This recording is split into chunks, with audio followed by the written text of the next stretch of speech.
কুরবানি গুরুত্ব রয়েছে একথা সত্য, তবে যে টাকা দিয়ে আপনি কুরবানি পশু কিনবেন, ক্রয় করবেন, ওই টাকাটা আপনার জন্য হালাল হতে হবে।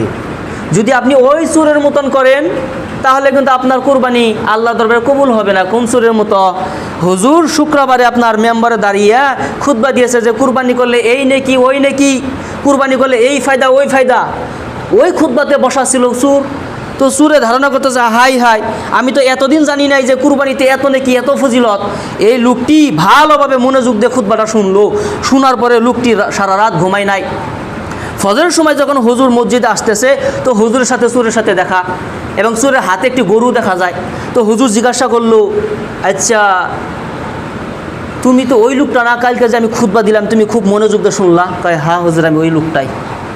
তুমি গরু এত রাতে গরু কই থেকে নিয়ে আসলা? হুজুর যাই জিজ্ঞাসা করেন গরুর কথা জিজ্ঞাসা করবেন না। হুজুর আপনি যাই জিজ্ঞাসা করেন কিন্তু গরুর কথা জিজ্ঞাসা করবেন না। তো হুজুরের তো সমস্যা হয়ে গেল, হুজুর তো সন্দেহ লেগে গেল যে ঘটনা কি। আমি তাকে জিজ্ঞাসা করলাম, এতে সেইটা উঠলো কে যে হুজুর যাই বলবেন বলবেন কিন্তু গরুর কথা জিজ্ঞাসা করবেন না। তো হুজুর মানুষ তার এমনিই হয় না, হুজুর মানুষ হলো চালাক থাকে, মানে আপনার 60 থেকে 70 বাড়ির ভাত খেয়ে হুজুর হয়।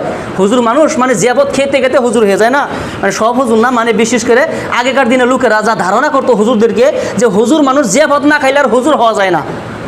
তো মোট কথা হলো কি যে হুজুর মানুষ অল্প চালাক থাকে। তো হুজুর আপনার সেকেন্ডের ভিতরে সুরের হাতটা ধরে নিয়েছে, হাতটা ধরে বলছে আচ্ছা বাবা গরুর রহস্যটা কি? তখন সুর বলছে হুজুর আপনি হুজুর মানুষ, তো আপনার সাথে কি মিথ্যা কথা বলবো?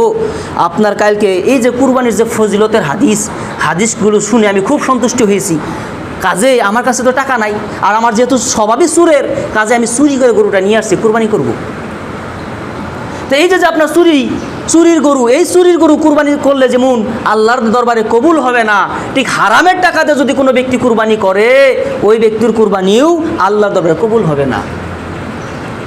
যেমন আপনার পেশাব করে ওই পেশাব দিয়ে গোসল দিলে যেমন কোনো মানুষ কশিন কালেও পাক হতে পারে না, ঠিক হারাম টাকাতে আল্লাহর দরবারে যে কোনো আপনার ইবাদত করুক, দানি করুক, আপনার কুরবানি করুক, যাই করুক না কেন ওগুলো আল্লাহর দরবারে কবুল হবে না।